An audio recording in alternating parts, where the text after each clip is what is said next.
keeping the house lights a little bit higher than we normally would so that we're in the world of the play. You're in the world of the play. The actors can see you for this stage reading. Welcome to University of Louisville's Theater Arts stage reading of The Master and Margarita.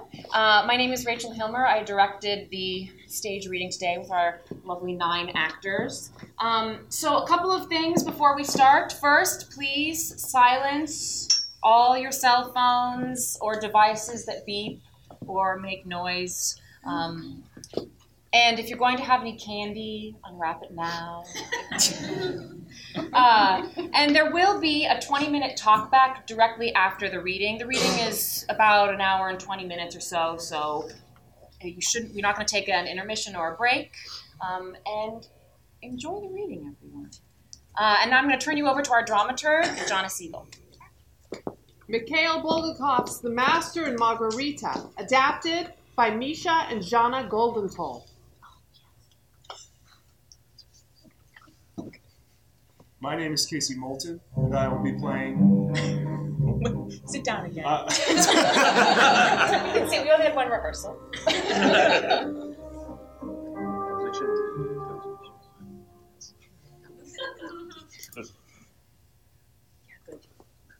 My name is Casey Moulton, and today I'll be playing the Master and Yeshua HaNostri. My name is Bailey Story, and I'll be playing Ivan Bezdomny and Libby Matvey. Hi, my name is Jordan Lyons, and I'll be playing Berlioz, Behemoth, and the Secretary. I'm Roswell Shanker, and I'm playing Walland. I'm Ted Carter, I'm playing Pontius Pilate. I'm Adama Abramson, I'll be playing Euphrates, Frida, Nurse, and Woman. I'm Melissa Shepard, and I'll be playing Margarita. I'm Jason Frazier, and I'm playing Koroviev. I'm Nick Carter, and I'll be playing Azazello. The play is set in Moscow, Russia, 1930, and in Judea, 1 BC. Act 1, Scene 1. Ivan and Master in an asylum. Ivan's story. An empty room in an asylum with a bed and a window with metal bars. The young poet, Ivan Bezdomny, is dragged by 2 male nurses, accompanied by an attending nurse. Ivan is wearing a straitjacket. He is put in bed, and one of the nurses gives him an injection. He gradually calms down and falls asleep. The nurses leave. Master appears in the window. He is a dark-haired man of about 38, wearing a hospital gown. He opens the window with a key and carefully crawls into the room. Ivan awakens. Shh! How did you get in here? I swiped the keys from the head nurse a month ago. But if you can go out onto the balcony, you can escape. Or is it too high up? It's not too high, but there's nowhere to go. So, we're stuck here. Yes. I hope you're not violent. Yesterday I punched some guy in the face. Why? No reason. Disgraceful. You should absolutely stop doing that sort of thing. What is your profession? Poet. How sad. And what is your name? Ivan Bezdomny. I'm so sorry for you. What's the matter? Don't you like my poetry? No. And what have you read? I haven't read any of your poetry. Then how can you tell? Well, it's not as if I haven't read other things like it. But maybe by some miracle yours is different. All right. I'm ready to take it on faith. Are your poems any good? Horrible. Please don't write anymore. I won't. I promise. So how did you end up here? Because of Pontius Pilate. What? What a striking coincidence. Tell me. Last night. You're not going to treat me like a madman, are you? No, of course not. Anyway, I'm not here on vacation. Go on. But in God's name, don't leave anything out. Well, last night, the chief editor of our magazine, Berlioz, and I went to Patriarch's Pond to discuss my poem. Lights dim as Ivan tells his story. Scene 2 at Patriarch's Ponds. Never talk to strangers. Lights up on a hot spring afternoon at Patriarch's Ponds Park, Moscow. There is a bench under linden trees. First through the gates appears chief editor, Berlioz. He is 40-ish, short, with black horn-rimmed glasses of supernatural proportions. Berlioz suddenly grabs his chest. Right at that moment, Koroviev appears wearing cracked glasses. He sways as a clown in front of Berlioz and disappears.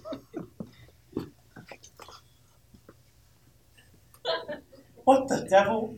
What is the matter with me? I'm overworked. To hell with everything. I need a vacation. Yvonne catches up with him. You know, Yvonne, I think I just had a stroke. Maybe even a hallucination. Did you see anyone? No. Why? Never mind.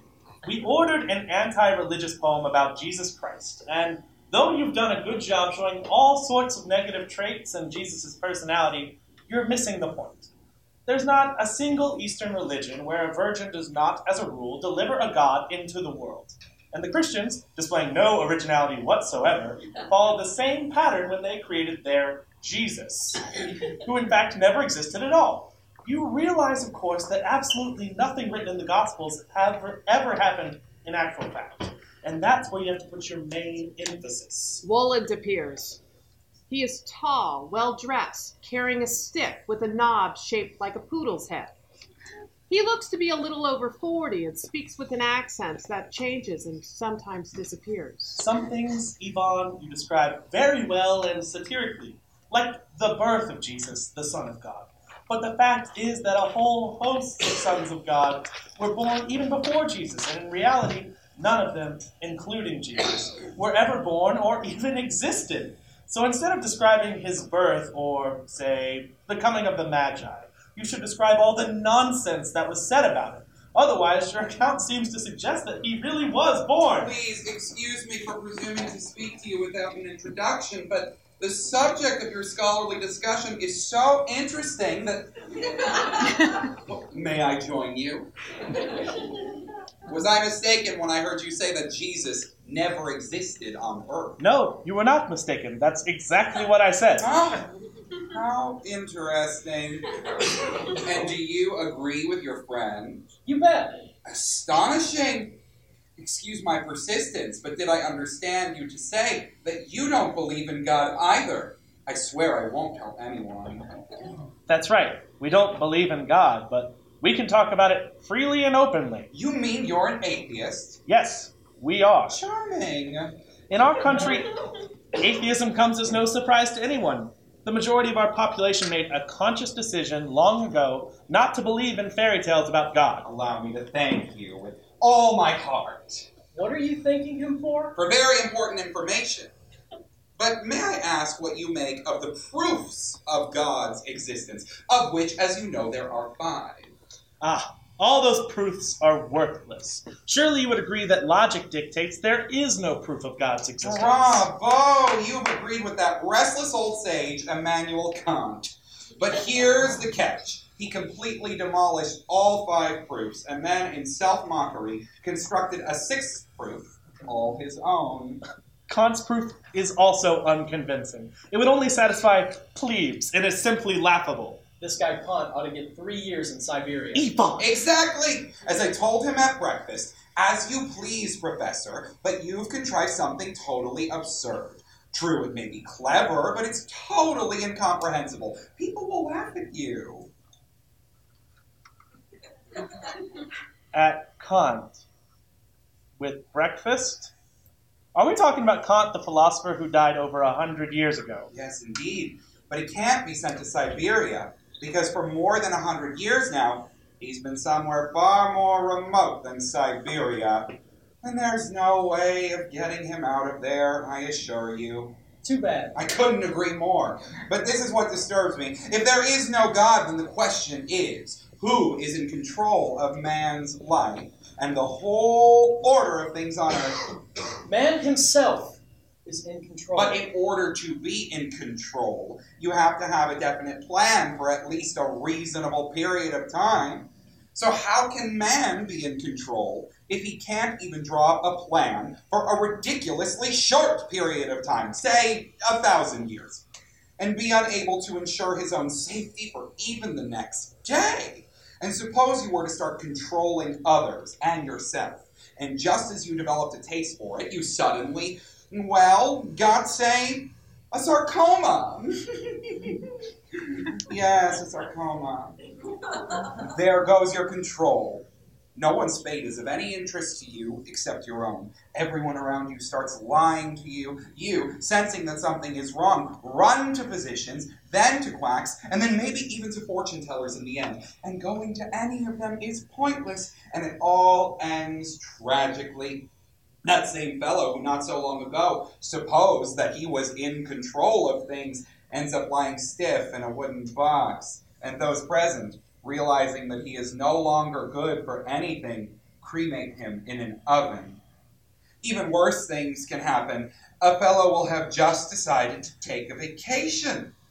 A simple thing, but he can't do it. Would you really say that that's an example of his so-called control? Wouldn't it be more correct to say that someone other than himself is in control? Yes, of course. Man is mortal. Man is mortal, but that isn't so bad. What's bad is that sometimes he's unexpectedly mortal. That's the trick. And in general, he can't even say in the morning what he'll be doing that very same night.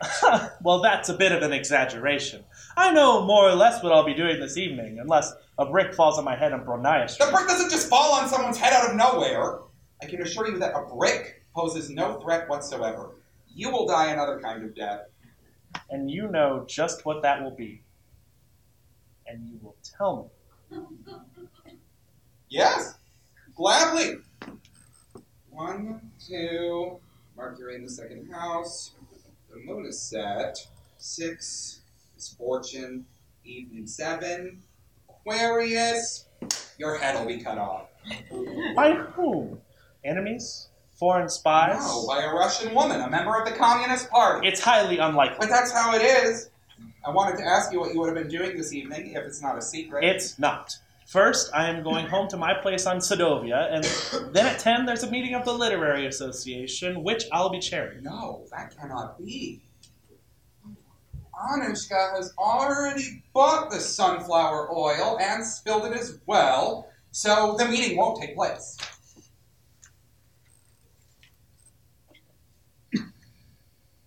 What's the sunflower oil got to do with it?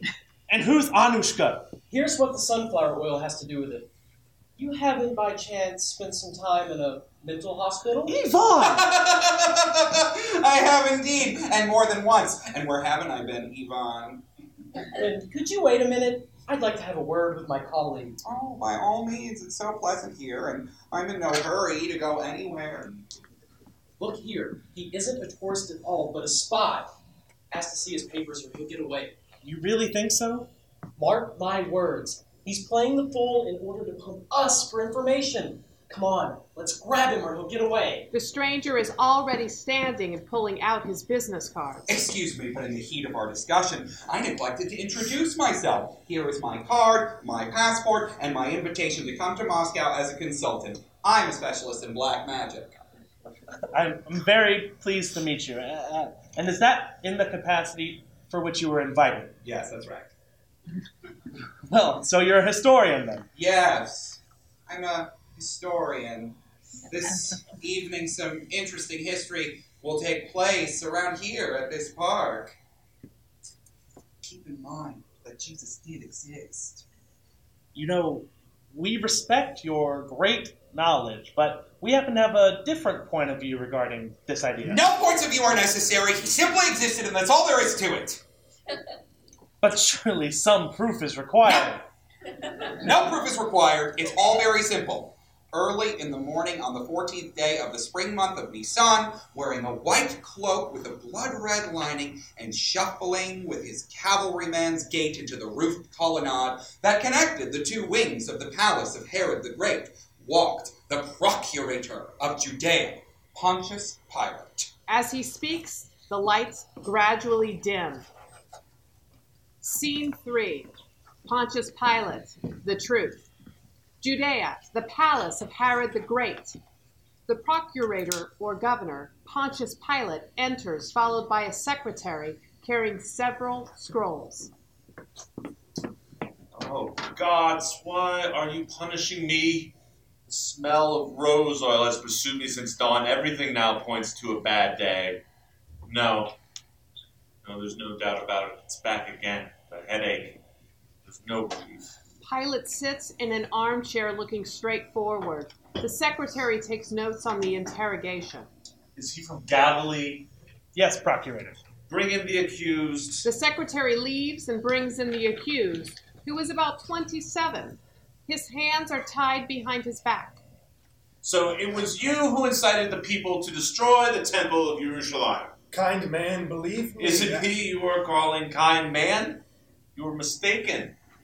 Word has it in Jerusalem that I am a savage monster, and it is absolutely true. So from now on, address me as Hegemon. Do you understand? I understand. Name? Yeshua. Is there a surname? I'm Musri. Where are you from? The city of Gamala. Who are you by birth? I don't know exactly. I don't remember my parents. I've been told that my father was a Syrian. Where's your permanent residence? I have none. I travel from town to town. So, vagrants. Do you have a family? None. I'm alone in the world. Are you literate? Yes. Do you know any language besides Aramaic? Yes, Greek. So you intended to destroy the temple building and were inciting the people to do this? No, never in my life, Hegemon, have I intended to destroy the temple, nor have I ever tried to instigate such a senseless action. All kinds of different people flocked to the city for holiday. Among them are magi, astrologers, soothsayers, and murderers, and liars as well. You, for example, is plainly written, he incited the people to destroy the temple. People have testified to that. Those good people, Hegemon, are simple and have muddled what I've said. In fact, I'm beginning to fear that this confusion will go on for a long time, and all because he writes down what I said incorrectly.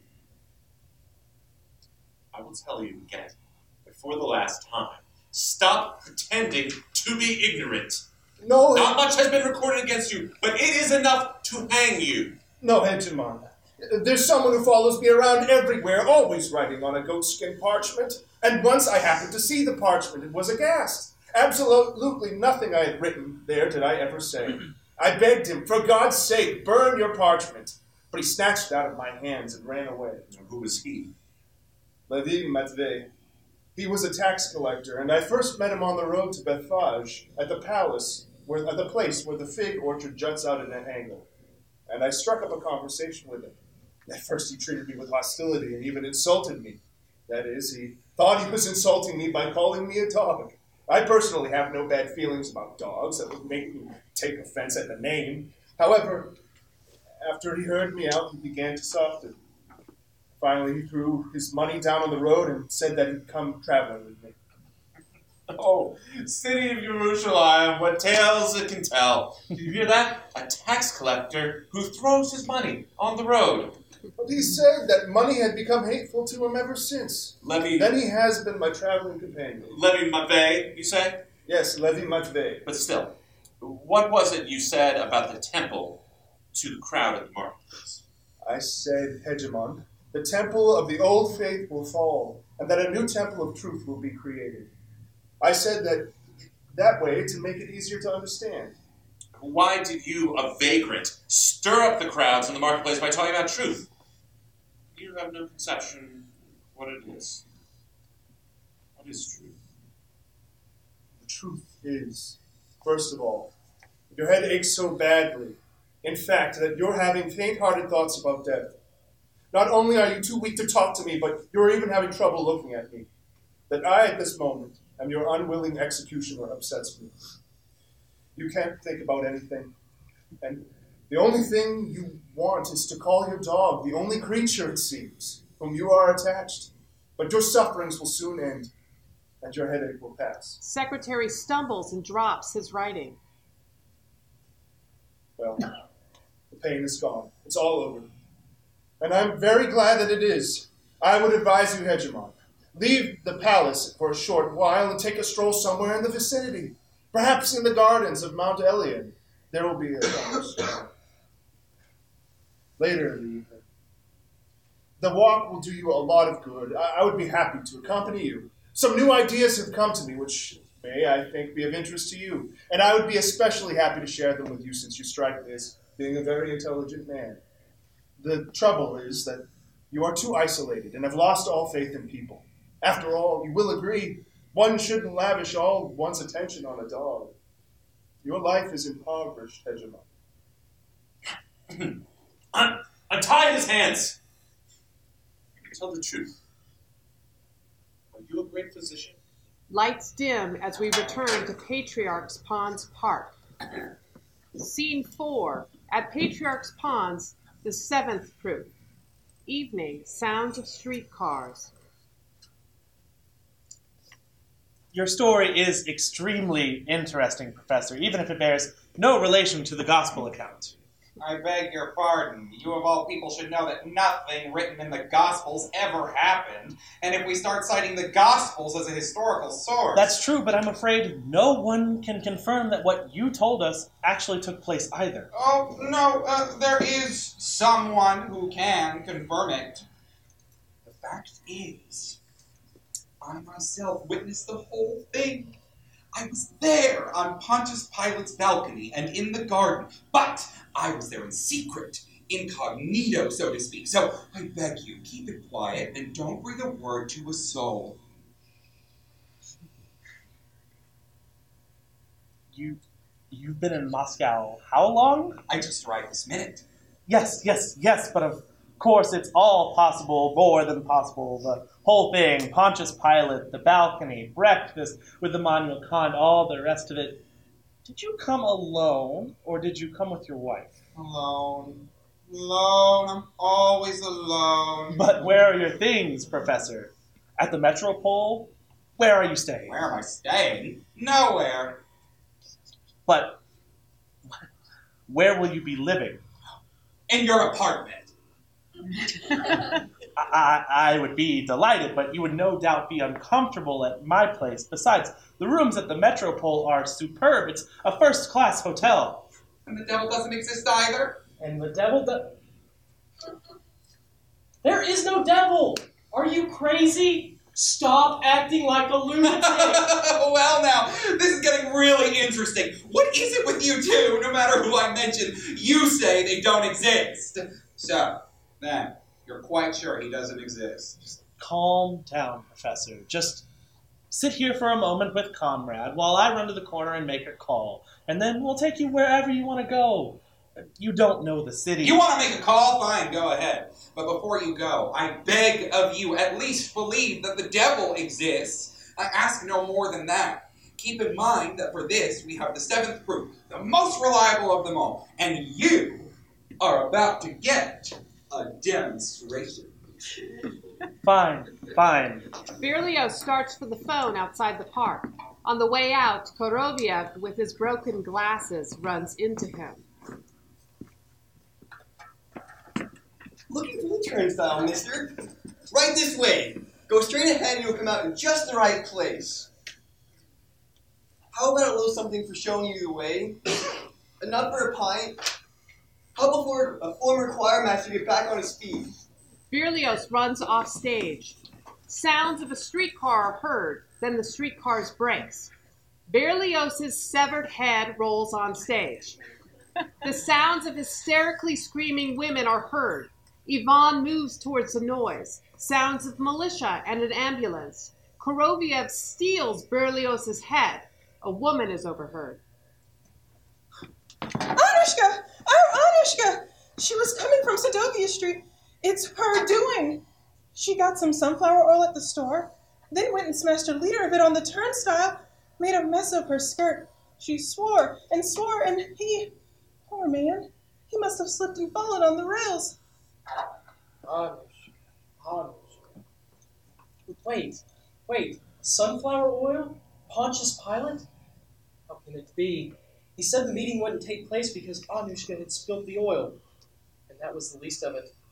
Hadn't he said straight out that Berlioz's head would be cut off by a woman? Yes. And the streetcar driver was a woman. He had known beforehand of Berlioz's horrible death. He's certainly no madman. Could he have engineered the whole thing himself? But how in the devil did he do it? Confess. Who are you? No understand. No speak Russian. The gentleman doesn't understand you. Don't play games! You were speaking Russian perfectly before. You're not a German and not a professor. You're a murderer and a spy. Show me your passport. Citizen! Why are you harassing a foreign tourist? Hey, citizen, help detain a criminal. It's your duty. What criminal? Where is he? A foreign criminal? This one here? If he's a criminal, then the first thing to do is shout help, or else we'll get away. Come on, let's do it together, both at once. Help! Ah, so you're with him. What are you trying to do, make fun of me? Koroviev, in a dancing clown-like manner, delays Ivan by tripping him, and then he and Wooland exit. Stop him! Stop them! A militiaman runs in and tries to stop Ivan, who becomes violent. An ambulance siren sounds and 2 male nurses rush in. They put a straitjacket on Ivan. They seat him on the bed next to Master. Lights dim. Scene 5. Ivan and Master in the asylum. Master's story.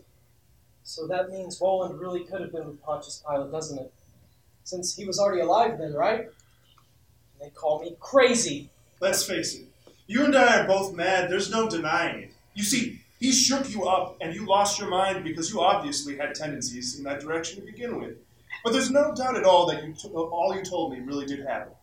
The man you conversed with was at Pilate's. And he also was at Kant's for breakfast. And now he is paying a visit to Moscow.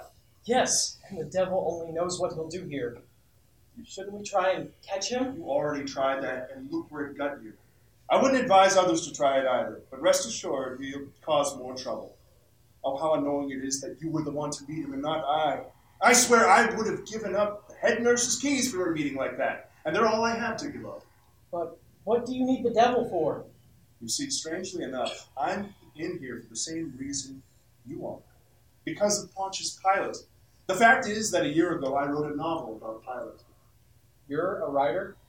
I am the master. Reaches into his hospital gown and takes out a grimy black cap that has the letter M embroidered on it. She made this for me with her own hands. What's your name? I no longer have a name. I gave it up just as I've given everything else up in this life. Well, then at least tell me about your novel. My life has turned out to be anything but ordinary, if I do say so myself. I'm a historian by training and worked until 2 years ago at one of the museums in Moscow, and had done translations. From what language? I know 6 languages besides Russian: English, French, German, Latin, and Greek. And I also read a little Italian. Wow. I don't have any friends or relatives in Moscow, and my work took most of my time.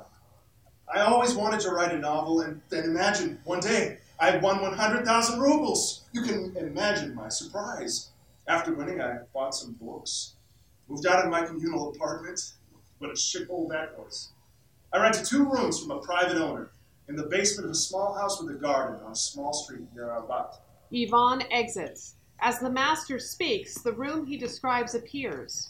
It was a small but cozy place. It had everything I needed and nothing extra.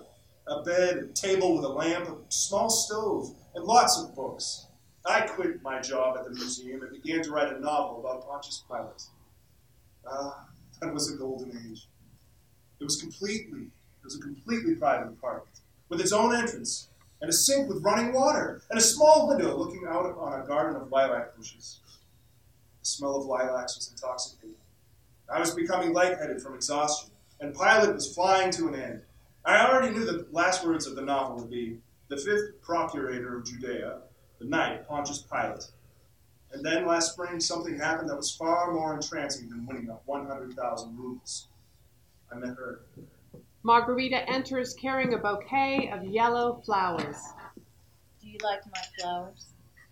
No, I like flowers, but not those. What kind do you like? I like roses. Well, I only carry them so you could find me in the crowd. If you hadn't found me, I would have poisoned myself because my life is so empty. Where have you been? Looking for you. Oh, it's not much of an occupation. No, I'm actually writing a book. Really? I hope it's nothing that I read every day. Oh, no, it's something quite new. Lights dim. Scene 6. Pontius Pilate. Insult to the emperor. Judea 1 BC. Secretary takes notes. No, Procurator, I am not a physician. Well, all right. If you wish to keep it a secret, you may do so. It has no direct bearing on the case. But how did you know I wanted to call my dog? It's very simple. You waved your hand in the air, as if you were petting something, and your lips. Yes. So you maintain that you did not incite them to tear down, or burn, or in any other manner destroy the temple? I repeat, Hegemon, I did not incite them to any such actions. So, swear that you did nothing of that kind. What would you have me swear by? Well, by your life. It is most timely that you swear by your life, since it is hanging by a thread. Understand that. You don't think, Hegemon, that you hung it there, do you? I can cut the thread. You are mistaken about that, too. Don't you agree that that thread can only be cut by the one who hung it? Yes. Now, I have no doubt that the idle gawkers in Jerusalem followed at your heels. I do not know who hung up your tongue, but they did a good job. By the way, tell me, is it true you entered Jerusalem through the Shushan Gate astride a donkey and accompanied by rabble who shouted their welcome at you as if you were some kind of prophet? I have no donkey, Hegemon. And I did enter Jerusalem through the Shushan Gate, but on foot, and accompanied by Levi Matveh. No one shouted to me, since no one in Jerusalem knew me then. Don't you know these people, a certain Dismas Gestas and Baraban? I do not know those good people. Is that the truth? Yes, it is. Well, it seems clear to me, and I can put it in writing, that Hegemon had looked into the case of the vagrant philosopher Yeshua, called his nosary, and found the criminal charges against him to be untrue. Specifically, he found no connection whatsoever between Yeshua's actions and the recent disorders in Jerusalem. The vagrant philosopher turned out to be mentally ill, in consequence of which the procurator does not confirm the death sentence pronounced against Hasnosri by the Lesser Synodrian.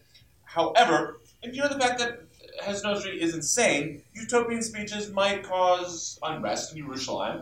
My directive is to remove Yeshua from Jerusalem and sentence him to confinement in Strato Caesarea on the Mediterranean. He'll stay there with me in my residence. Is that all there is against him? No. Well, what else is there then? The law pertaining to insults against the emperor. Listen, Hasnosri, did you ever say anything about the great Caesar? Answer. Did you or did you not? It is easy and pleasant to tell the truth. I do not care whether you find it pleasant or unpleasant to tell the truth, but you will have to tell me the truth. And when you speak, weigh every word, unless you want to have a death that is not only inevitable, but excruciatingly painful as well. So answer the question. What exactly did you say, if anything, about Caesar? Or will you reply that you forgot what you said? Among other things, I said that every kind of power is a form of violence against people, and that there will come a time when neither the power of Caesar nor any other kind of power will exist. Man will enter the kingdom of truth and justice, where no such power will be necessary. Go on.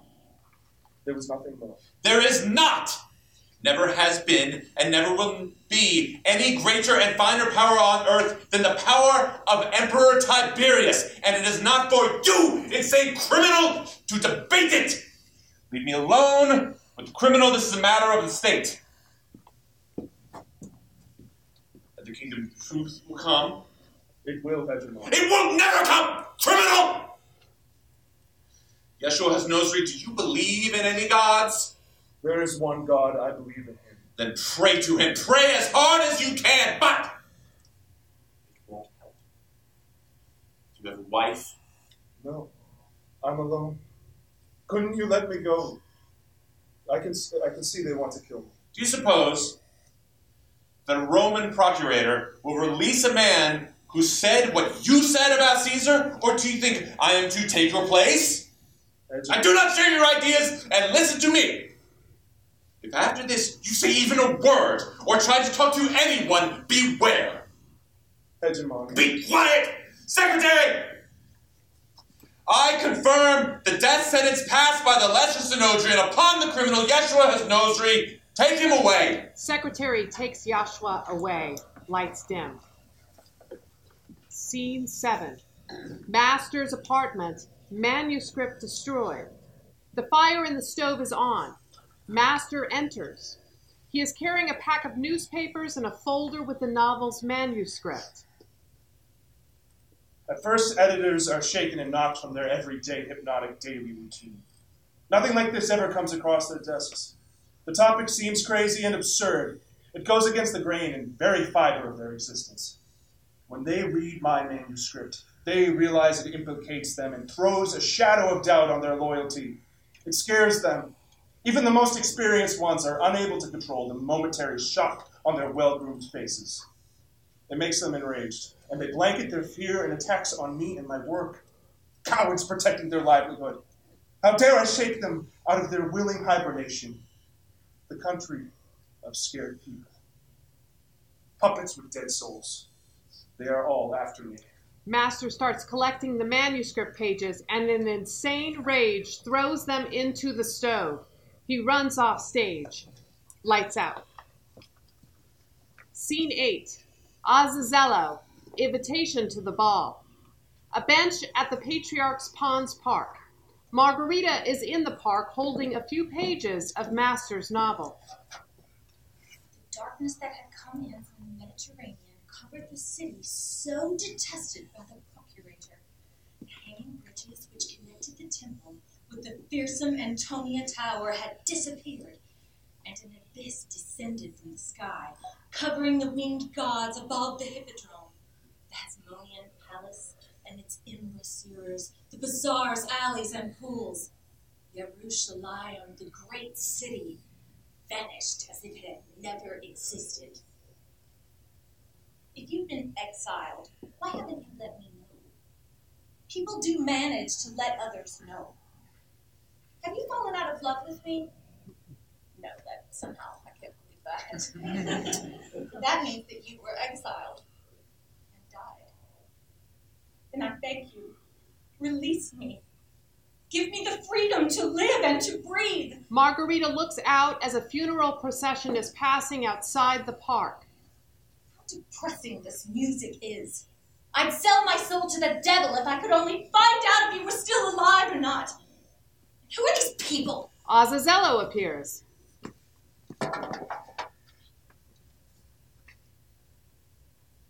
This is the funeral of Berlioz, the chief editor of Moscow Literary Society. Oh, wait a minute. Which Berlioz? Was it the one in today's paper whose head was... Precisely so. So, the mourners are writers and critics. Yes, naturally. I hate them. They destroyed my life. If you say so, Margarita. Do I know you? I've been sent to see you. Have you come to arrest me? Not at all. What a country. As soon as you start talking, they think you're going to arrest them. I simply have some business to discuss with you. I don't understand at all. What business? I have an invitation for this evening. Are you mad? An invitation from whom? A certain distinguished foreigner. Pimps. That's the thanks I get for taking on assignments like this. Fool! Scum! The darkness that had come in from the Mediterranean covered the city, and you can vanish too, along with your manuscript. Sit here on the bench alone and beg him set you free. I don't understand any of this. You could have found out about the burnt pages, broken into my house, and spied on me, but how could you know my thoughts? Tell me who you are. What department are you from? What a bore this is. I already told you I'm not from any department. Please, sit down. Who are you? Well, if you must know, my name is Azazello, but that won't mean anything to you anyway. But you won't tell me how you knew about those pages and about my thoughts? No, I won't. But do you know anything about him? Well, let's say that I do. I beg you, just tell me one thing. Is he alive? Don't torment me. Yes. Yes, he's alive. My God! Please, no screaming. I'm sorry. Forgive me.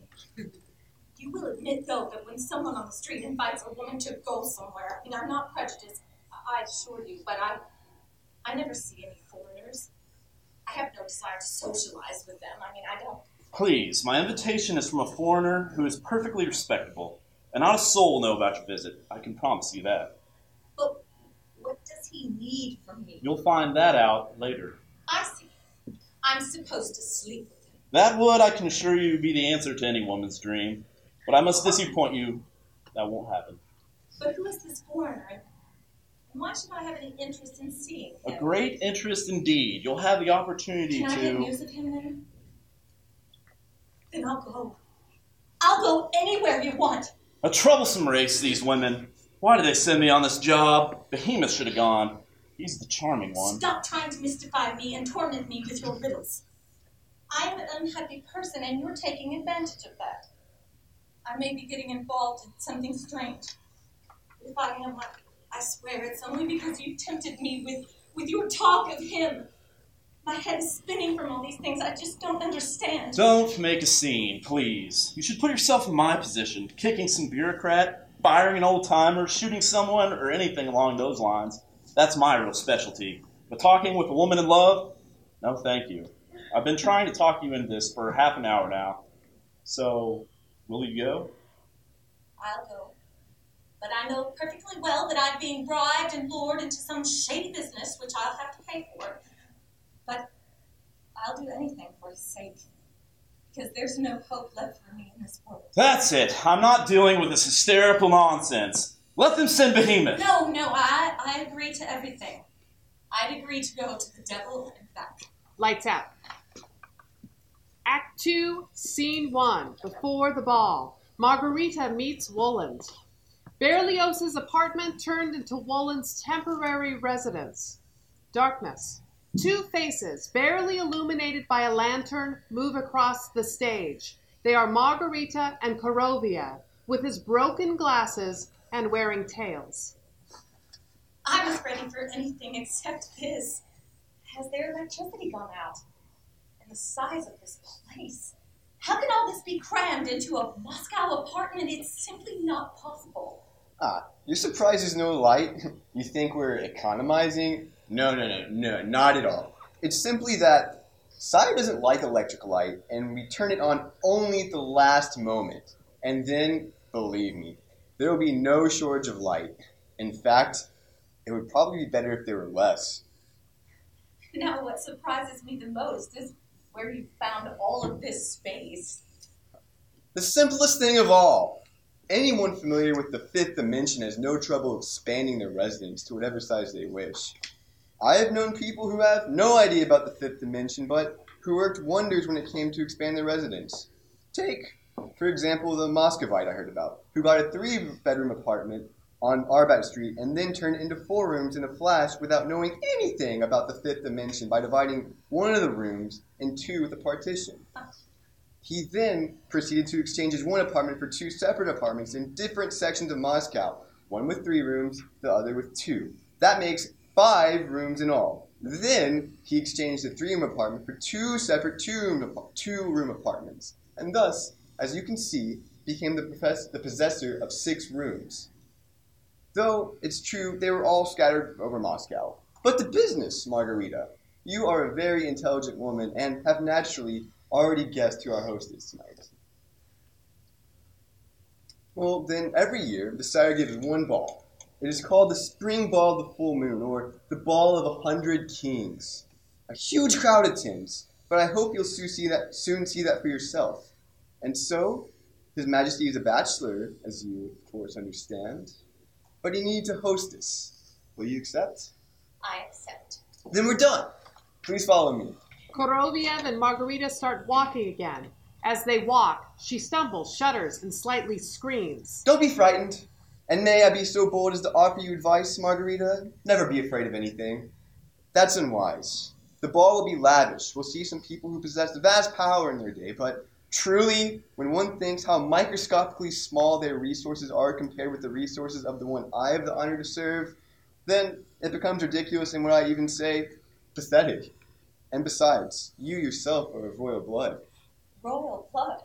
Ah, Queen.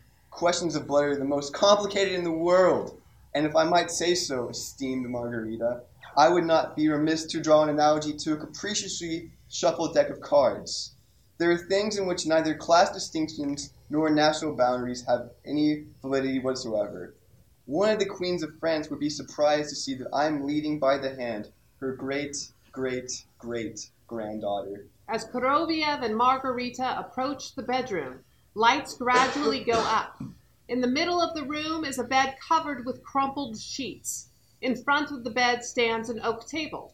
There are thick wax candles and a large chessboard. Several long swords are near the bed. Azazello is dressed in tails and stands by the head of the bed. He gives a gallant bow as Margarita enters. Behemoth, a large black cat, sits in front of the chess table, holding a knight in his right paw. He drops the knight and crawls under the bed to retrieve it. Woland lays sprawled on the bed, dressed only in a long, dirty, and patched nightshirt. I welcome you, Queen, and beg you to excuse my casual attire. Woland picks up one of the long swords by the bed, bends down, and pokes it under the bed. Come out of there! The game is over. Our guest has arrived. Not on my account. Please don't interrupt the game on my account. Sire, I imagine the chess magazines would pay a tidy sum for the chance to print it. Koroviev is right. How capriciously the deck is shuffled. Blood tells. Well, since you are so enchantingly kind, and I never expected otherwise, we'll dispense with formalities. How long is this farce under the bed going to continue? Come out of there, you rascal! The black cat, Behemoth, crawls out holding the knight in his paw. He wears a bow tie and a pair of ladies' opera glasses. I would like you to meet... No, I can't stand the sight of this clowning fool. Look what he did to himself under the bed. Why the devil do you need a bow tie if you're not wearing trousers? Cats aren't supposed to wear trousers, sire. Will you tell me next that I have to wear boots? It's only in fairy tales that you see cats in boots. But would you have anyone at the ball without a tie? It's not my intention to look ridiculous and risk booting out. Everyone adorns themselves as best they can. But opera glasses? I don't understand why Azazello and Koroviev can dress up and spray perfume on themselves, but I can't add a few tastefully selected items to my appearance. Oh, what a rogue he is! Every time the game isn't going his way and he's about to lose, he starts putting up smoke screens like the worst cheater at a game. Sit down this minute and stop talking nonsense. Checkmate. Wait, let me see. And so I present to you, Madonna, my retinue. This fellow who likes to play the fool is the cat Behemoth. You're already acquainted with Azazello and Koroviev. As you can see, it's a small, diverse, and crafty group. Midnight is approaching, sire. Ah, good. And so, I thank you in advance. Don't get flustered, and don't be afraid of anything. Drink nothing but water, or else you'll wilt, and it will be hard for you. Time to go. Woland leaves the room, followed by Azazello. Lights out. Scene 2, Satan's Grand Ball, the spring ball of the full moon. The stage is transformed into Satan's grand ballroom. Sounds of water fountains. Upstage sits a throne. Margarita appears naked with a black cape over her shoulders. She is accompanied by Behemoth and Koroviev. Margarita is seated on the throne. Behemoth places a diamond tiara on her head. But where are the guests? They'll be here, Your Majesty. They'll be here any minute. There will be no lack of them. Everything has to be ready in advance, Your Majesty. There's nothing worse than having the first guest roam around without knowing what to do while his wife scolds him in a whisper for being the first to arrive. Balls like that should be forbidden, Your Majesty. Done away with, absolutely. Not more than 5 seconds till midnight. It's about to start. I'll do it. I'll give the signal. Do it! Let the ball begin! A clock strikes. The first guests. Monsieur Jacques, may I introduce you, Your Majesty, to a most interesting man, an inveterate counterfeiter and traitor to his country, but a very good alchemist. He won fame for poisoning the king's mistress, and that's not something that happens to everyone. Look how handsome he is. Delighted to see you. Her Majesty is delighted. Count Robert, intriguing as always. Note the humor, Your Majesty. The same case in reverse. He was a queen's lover and poisoned his wife. We are happy to see you, Count. Frida appears among the guests. She wears a bright blue handkerchief on her neck. Now that woman there is a bore. She adores balls, yet all she can think of is to complain about her handkerchief. What handkerchief? That bright blue handkerchief, she has a chambermaid assigned to her, and every night the maid lays out some that lays out the same handkerchief for her on her night table. The minute she wakes up, she sees it there. She's tried burning it in the stove and drowning it in the river, but nothing helps. Why does she want to get rid of it? The story is that when she was the waitress of a cafe, her boss lured her into the storeroom one day. And 9 months later, she gave birth to a baby boy. She then carried him into the woods, stuffed the handkerchief in his mouth, and then buried him in the ground. At her trial, she said she didn't have enough food for the child. And where's the owner of the cafe? But what does the owner have to do with this? He wasn't the one who smothered a baby in the woods. If you dare, you bastard, to butt into the conversation one more time! Ah! Your Majesty, let go of my ear! Why spoil the ball with a swollen ear? I was speaking legalistically, from the legal point of view. I'll be quiet. Think of me not as a cat, but a fish. Leave my ear alone. I am happy, Queen, to have been invited to the grand ball of the full moon. And I am glad to see you. Very glad indeed. Do you like champagne? What do you think you're doing, Your Majesty? You'll cause a traffic jam! Yes, I do. Frida. My name is Frida, Your Majesty. Drink as much as you want tonight, Frida. And don't worry about a thing. I'm delighted to see you. We are delighted. Her Majesty is delighted. Her Majesty is delighted. Your Majesty, now the wave is crested and we're in the last throes of this ball, I promise you. Aren't those the playboys from Twin Peaks? They're always the last to arrive. The clock is heard striking a few more times. Silence falls. Wooland walks accompanied by Azazello.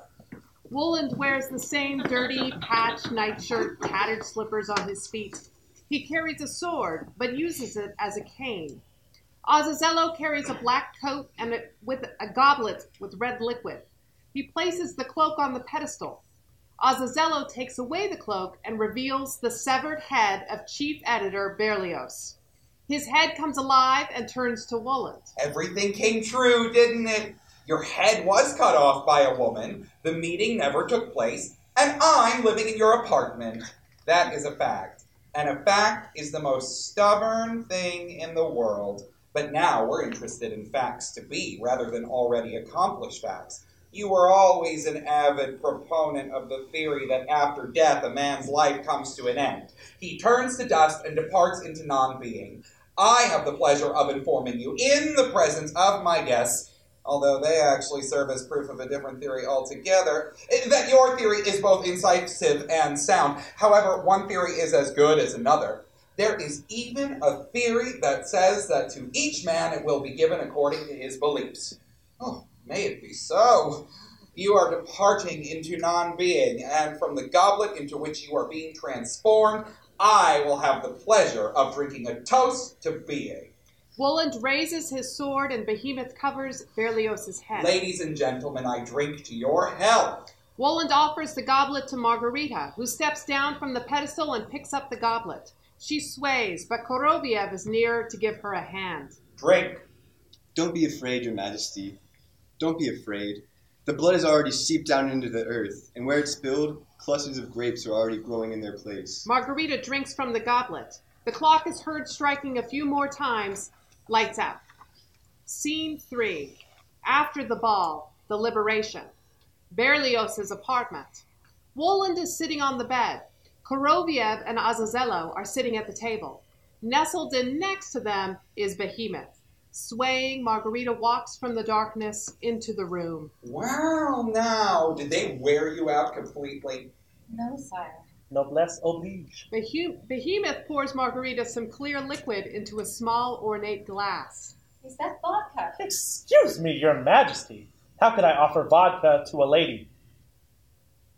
The night of the full moon is a festive occasion, and I have supper in the company of my intimate associates and servants. And so, how do you feel? How did the ball go? Stupendously! Everyone was enchanted, enamored, overwhelmed by her tact, her finesse, her charm. Wooland silently raises his glass and clinks it with Margarita. She drinks obediently and appears to feel better. Ah, how nice it is to have a supper like this without any fuss. I disagree. A ball has a charm and a sweep all its own. I should probably go. It's late. Where are you rushing off to? It's time to go. Thank you, sire. All the best to you. Do sit down. Do you wish to say something before you go? No, nothing, sire.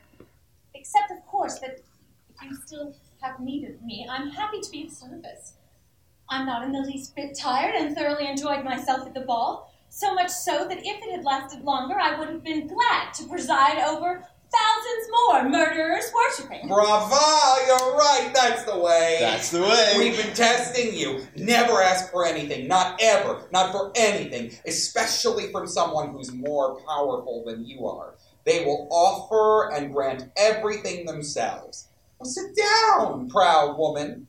What would you like in return for having served as my hostess tonight? What do you wish for having gone nude to the ball? Speak.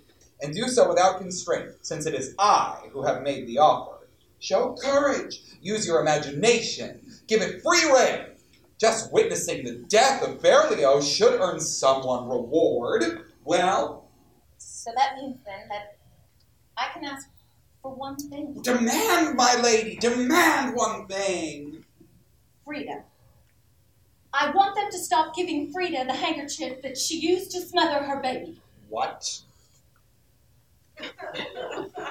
Mercy. What are you talking about, sire? I'm talking about mercy. Sometimes it unexpectedly and insidiously slips through the narrowest of cracks. Everything considered, are you an exceptionally kind, highly moral person? No. I know one has no choice but to be frank with you, and I'll tell you. I'm a thoughtless person. I ask you on Frida's behalf only because I was careless enough to give her real hope. She's waiting. Sire, she believes in my power. And if her hope is betrayed, I'll be in a terrible position. I'll have no peace for the rest of my life, and it can't be helped. No, that's understandable. So you will do it? No, never. The fact is, dear Queen, there's been a slight mix-up here. Each department should concern itself with its own business.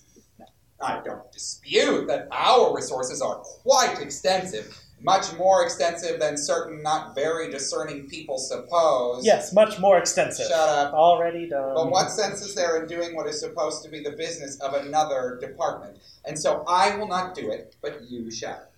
Do I really have the power? So do it then! This is torture. Call Frida. Frida! The sound of wind is heard. A disheveled, naked woman with frenzied eyes bursts into the room with the blue handkerchief on her neck and stretches out her hands to Margarita. You are forgiven. You will not be given the handkerchief anymore. Frida falls prostrate on the floor, stretched out like a cross in front of Margarita. Wooland waves his hand. Frida drops the handkerchief and leaves the room. Thank you. Goodbye. Well, Behemoth, let's not take advantage of an impractical person's folly on a holiday night. And so that didn't count, because after all, I did nothing. What do you want for yourself? My diamond lady, I advise you to be a little more sensible this time. Otherwise, good fortune may pass you by. I want this very instant, right now, to have my lover, master, returned to me. The wind tears into the room with such force that the candles almost blow out. Moonlight illuminates the room. Master enters and approaches Margarita. You... Don't cry, Margarita. Don't torment me. I'm seriously ill. I'm frightened, Margarita. I'm hallucinating again. No, don't be afraid. It's I'm with you. I'm here with you. Yes, they've done quite a job on him. Give this man a little something to drink. Drink it. Are you afraid to? No, please believe me. They'll help you. Master takes the glass and drinks. See? He's already getting better. But is it really you, Margarita? Have no doubt, it is I. Give him some more. Master empties a second glass. Well, now that's something else entirely. Now let's talk. Who are you? Now I am nobody. Where did you just come from? From an insane asylum. I'm mentally ill. Horrible words. He's the master, sire. I can assure you of that. Cure him. He is worthy. Do you know to whom you are speaking? Do you know whose guest you are? Yes, Ivan Bezdomny, my fellow patient in the asylum. He told me about you. Wow, wow. I had the pleasure of meeting that young man at Patriarch's Ponds. He nearly drove me out of my mind trying to prove to me that I don't exist. But you, do you believe that it's really me? I have to believe that. Although it would be, of course, a lot more soothing to regard you as a product of my hallucinations. Sorry. Well, if it's more soothing, then by all means do so. Look! I look like a hallucination! Look at my profile in the moonlight. Shut up! You know, I haven't had my morning coffee, so I'll be a silent hallucination. It really is him. But tell me, why does Margarita call you master? It is a weakness of hers. She has too high an opinion of the novel I wrote. What is the novel about? It is about Pontius Pilate. About what? In these times? Why, that's outrageous. Couldn't you find another subject? Let me have a look at it. Unfortunately, I can't do that because I burned it in the stove. Forgive me, but it cannot be. Manuscripts don't burn. Well, now, Behemoth, let's have the novel. Behemoth reaches under his seat, gets the manuscript and gives it to Wooland. Wooland takes it, turns it over, and hands it to Margarita. It's really here. Here it is. Omnipotent. Well, Margarita, tell me if this is everything. May I have a word with him? Margarita leans over, embraces Master, and whispers something in his ear. No, it's too late. I want nothing more in life except to see you. But my advice to you is still the same. Leave me. If you stay with me, you'll be lost too. No, I won't leave you. We want to return to the basement apartment on the side street in the Arbot, and everything will be just as it was. Don't listen to the poor woman. Sire, someone else has been living in the basement apartment for a long time now. And besides, as a rule, things can't go back to the way they were. Can't be as they were, you say. That's true. But we'll give it a try. Azazello! It's taken care of, sire. I'm grateful, sire, but I don't understand. How can it still be midnight when it should have been morning by now? Oh, it's nice to hold on to a special midnight a little longer than usual. Well, I wish you happiness. Farewell. Till we meet again. Margarita and Master start walking away along with Behemoth and Karovia. Wooland and Azazello are left in the room. Levi Matve appears. Ha! Well, what brings you here? Uninvited, but expected, yes. I've come to see you, spirit of evil and sovereign of shadows. If you've come to see me, then why haven't you greeted me and wished me well? Because former tax collector. Because I don't want you to be well. Nevertheless, you'll have to reconcile yourself to the fact that I am. No sooner do you appear that you talk nonsense, and I'll tell you what it is. It's your intonation. You pronounce your words as if you refuse to acknowledge the existence of either shadows or evil. But would you kindly ponder this question?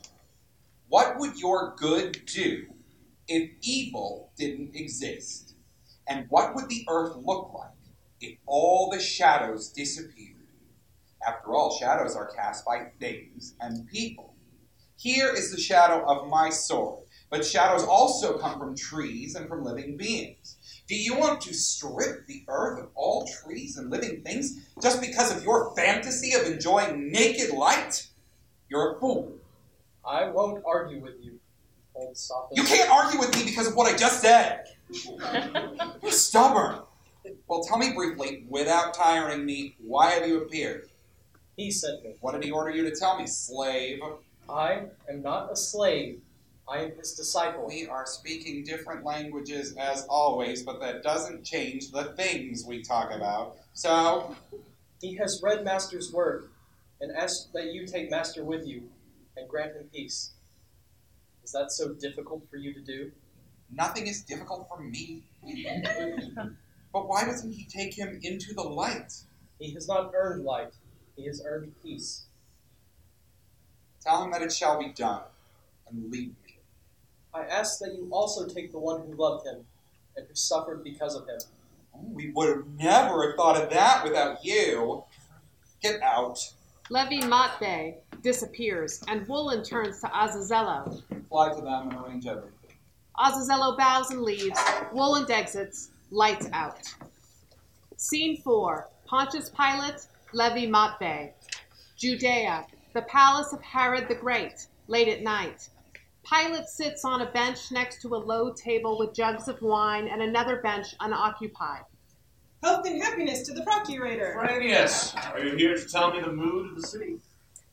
I wait the procurator's orders. But I will hear none until you sit down and have some wine. Afranius sits and pours red wine into their cups. They both drink. A superb wine. Is it a Falernum? A 30-year-old Secubo. Pilate raises his cup. To us, to you, to Caesar, father of the Romans, and best of men. They drink. Now, burial. The executed men have been buried, procurator. How did it go? The bodies of Decimus and Gestus were picked up, and then a search was undertaken for the third body of Hanostri. It was soon located. A man had... Levi Matvey? Yes, procurator. Levi Matvey had been hiding in a cave on the northern slope of Bald Skull, waiting for it to get dark. He had Yeshua Hanostri's naked body with him. When the men entered the cave with the torch, Levi flew into a fit of rage and despair. He shouted that he had committed no crime, and according to the law, anyone had the right to bury the body of an executed criminal. He kept saying that he did not want to part with the body. He was agitated and kept shouting incoherently, begging, threatening, cursing. Did they put him under arrest? No, procurator, they did not. Levi calmed down when it was explained that the body would be buried. He declared he wanted to take part in the burial.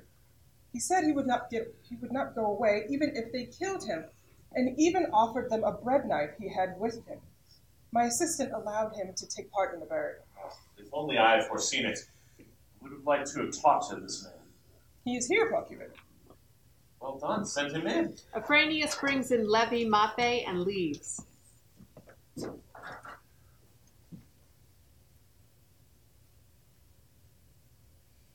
What's wrong? Nothing. Answer? I'm tired. Sit down. I'll get you something to eat. I don't want to eat. Why lie? All right, then, don't eat. I want something. Show me the parchment you carry around with you, where Yeshua's words are written down. You want to take that away? My last possession? I didn't say hand it over. I said show it to me. Levi rummages inside his tunic and pulls out a roll of parchment. Pilate takes it from him. It's indecipherable. I can barely read pieces of it. There's no death. Yesterday we ate sweet spring figs. We shall see the pure stream of the water of life. Mankind will gaze at the sun through transparent crystal. There is no greater vice. Cowardice. Pilate rolls up the parchment and hands it back to Levi. Take it.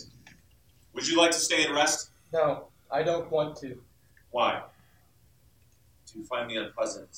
No. Are you afraid of me? No, it's because you'll be afraid of me. It won't be easy for you to look me in the face after you didn't save him. Lights out. Scene 5. Azazello's visit. Second invitation. Master's apartment. Master and Margarita are asleep. The manuscript is dropped beside Margarita. She wakes up and embraces Master. You know, just as you fell asleep last night, I was reading the part about the darkness that had come in from the Mediterranean. I think it's going to rain now, too. Can't you feel it being cooler? Forget about the Mediterranean. What happened was incomprehensible. You're an intelligent person and we're never crazy. Do you seriously believe that last night we were guests of Satan? Quite seriously. Of course, that means now that we have 2 lunatics here instead of just 1. No, only the devil knows all about this. You really have turned into a witch. Yes, I have. I'm a witch, and I'm excited to be one. Well, good. You're a witch. Fine. Splendid. So that means I was abducted from the hospital. Also very nice. They brought us back here. Let's grant that too. Let's even assume that we won't be missed. But in the name of all that's holy, tell me how we'll live and on what. I'm saying that I'm concerned mainly about you. Knock on the door. Peace be unto you. That must be Azazello. Oh, how nice this is, how good. You see, they have forsaken us. Margarita lets Azazello in. He bows and greets Master. Oh, how happy I am. I've never been so happy in my life. Oh, but please excuse my nakedness, Azazello. Oh, please don't worry. I've not only seen women naked, but women skinned. A devilishly little comfy basement you have here. I have only one question. What are you going to do? That's precisely what I was saying. We'll manage somehow. Sire sends his greetings. He also asks that I invite you to go on a little outing with him, if of course you wish to. So what do you say to that? I accept with pleasure. We hope Margarita won't refuse our invitation. Of course I won't. That's wonderful. That's what I like. 1, 2, 3, and we're off. Not like the last time I invited you. Don't remind me, Azazello, I was stupid then. But I shouldn't be blamed too severely. After all, it's not every day that you meet up with an evil power. That's for sure. How nice it would be if it were every day. Oh, I almost forgot something. Sire sent you a gift, a bottle of wine. Please note that it's the same wine the procurator of Judea was drinking. Sesame. Azazello takes a moldy jug, opens it, sniffs the wine, and pours it into glasses. All raise their glasses. To Wolin's health! All three drink. Margarita drops her head on the table and falls to the floor. Master tries to grab a knife from the table, but his hand slides as he falls. Poison! Azazello turns Margarita over like a doll. Everything's in order? Azazello pries open her mouth and pours a few drops of the same wine he had used to poison her. Margarita sighs, starts to rise. Why, Azazello, why? Why have you done this? I didn't expect this murder. No, you've got it all wrong. He'll get up in a minute. Why do you have to be so dramatic? Oh, yes, I understand. Margarita jumps up, strong and alive. She gives the master a drink of wine. Poisoner. Typical. Insults are the usual reward for good work. Are you blind? Look around and see it for what it is. What is this new scenario? It means that it's time for us to go. Can't you hear the thunder? It's getting dark. Say goodbye to your basement life and do it quickly. See, you killed us. We're dead. How supremely smart of you. How timely. Now I understand everything. Oh, please. What am I hearing? After all, your beloved calls you the master? You're thinking in this moment, how can you be dead? You have to be sitting in a basement in the hospital long johns to think you're alive. That's absurd. I understand. Don't say any more. You're 1,000 times right. Great Woland. But the novel, take the novel with you wherever we fly. I don't have to. I remember it by heart. It's over. Pontius Pilate. But won't you forgive him? 12,000 moons for that one moon long ago. Isn't that enough? He is forgiven. And he can go and be with Yeshua. Promise me you won't forget a word, and not a single word. Don't worry. Now I shall remember everything. Lights out. Sound of thunder. Scene 6. Yvonne and Master in asylum. Disciple. A room in an asylum. A single window. The storm is crashing and howling. Yvonne sleeps in his bed. Master appears through the wall and stops by the bed. Yvonne opens his eyes and looks at the dark silhouette. Oh, it's you! I've been waiting and waiting for you. And now here you are, my neighbor. I am here, but your neighbor no longer. I am flying away and have to come to say goodbye. I knew it. Did you meet him? Yes. It's good that you came back. I'll keep my word, you know. I won't write bad poetry. Something else interests me now. I want to write something else. While I've been lying here, you know, I've come to understand a great deal. That's good. You'll write a sequel about it. But won't you be writing that yourself? No, I won't be writing about him anymore. A distant whistle pierces through the sound of the storm. You hear that? The noise of the storm. No, they're calling me. It's time for me to go. Wait. One more word. Did you find her? Was she faithful? She's right here. Margarita detaches herself from the wall and goes over to Yvonne. My poor friend. You're so beautiful. You see, everything worked out for you. But it didn't for me. No. I'm going to kiss you, and everything will work out as it should. Take my word for it. I've seen everything, and I know everything. Margarita bends down and kisses Yvonne on the forehead. Farewell, Yvonne, my disciple. Master and Margarita melt into the wall. Yvonne becomes restless. He sits up in bed, looks around anxiously, groans, begins talking to himself, and then gets up. The thunderstorm is raging with increasing fury. Nurse! Nurse! The nurse enters the room. What is it? What's the matter? Is the storm upsetting you? Well, never you mind. We'll make you feel better right away. I'll call for the doctor. No, you don't have to call for the doctor. There's nothing particularly the matter. I understand everything now, but won't you tell me what just happened next door? Why, nothing happened there. You're such a truthful person. Do you think I'm going to fly into a rage? No, it won't happen. Why don't you just tell me? I sensed what happened next door. Your neighbor just died. I knew it! I can assure you that someone else died in the city. I even know who. It was a woman. Lights out. The end.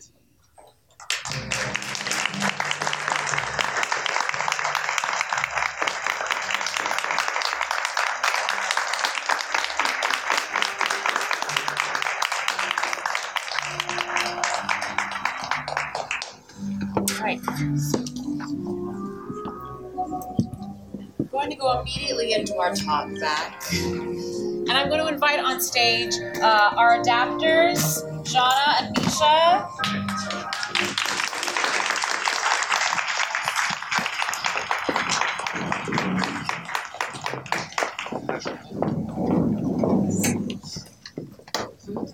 If you want to make a quick getaway, now's the time to do it. So my name's Jana Siegel, and I'm the dramaturg for The Master and Margarita. And The Master and Margarita is adapted by the Goldentul. There they are, right in the center. This is a new play. It's a play in development, and like all plays in development, it's a work in progress, and a work in progress benefits greatly from feedback from an audience. And so we thank you for coming and staying for the talk back so that we can generate some of your feedback. I prepared some questions that are around some of the things that we were focusing on in the development process as we were working on the script. And before I ask you those questions, I'm going to ask if everyone on the panel could say their name and introduce themselves to you by their name, as well as the role or function that they played in the reading. My name is Casey Moulton, and I played the Master and Yeshua HaNosra. I'm Bailey Story, and I played Ivan Bezdomny and Levi Matvey. I'm Jordan Lyons, and I played Berlioz, the Secretary, and the Behemoth. I'm Ross Shanker, and I played Wallen, the Devil. I'm Rachel Hilmer, and I was the director. Misha Goldentul, playwright. Jana Goldentul, playwright. Ted Carter, Pontius Pilate. Adalma Abramson, I was Afranius, Frida, the nurse in the home. Melissa Shepard, I played Margarita.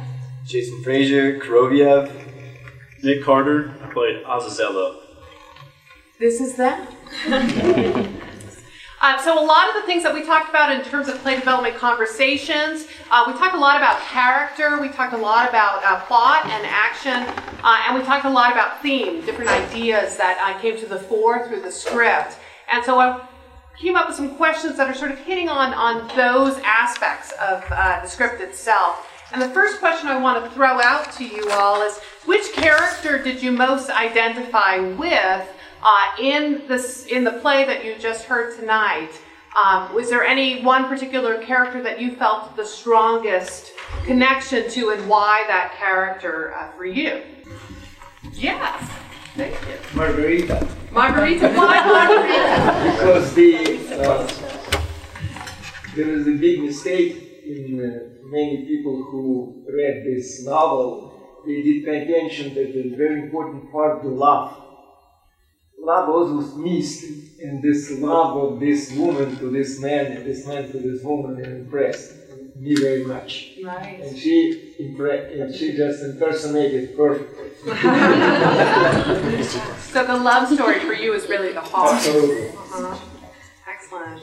Do you remember when the woman asked her to ask something? Yeah. It was like for me central moment because she was so delicate and asked for freedom. Yeah. And the woman said, "Don't be stupid," and she said, "Immediately give me the master." Yes, one of our actors had the same feeling that the heart of the story there is Margarita and Margarita's mercy, right? Her compassion, right?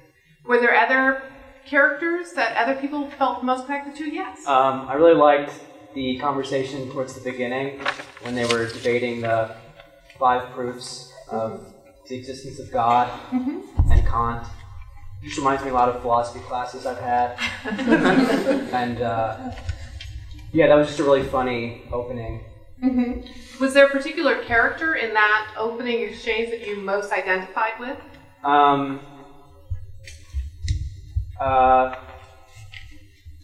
Maybe the devil. playing devil's advocate. We saw what you did there. Yeah, Will? I think near the end I started to understand the master a little more. Because it's kind of often we see a one-dimensional side of someone else, so we don't really we might glaze over their faults a little bit. So he's sort of in that situation with Margarita, where he's all he sees in himself is his faults, whereas she's seeing what she loves about him. So it's kind of that dynamic where we see it's easy to see our faults and other people's Instagram stories when they feel the same way, the vice versa about us. Before that moment, was there a different character that you were felt more of an allegiance to, or that switch for you? No, I don't think so. Sometimes our allegiances with different characters might change as the action progresses, which is why I ask. Did anyone else feel particularly connected to the master or to another character? I liked Behemoth. Because I think a villain always needs a fun sidekick. I was very excited by a bow tie wearing cat. There is also an invisible dog in the play. Because Conscious has this dog. The absent presence of the dog. There.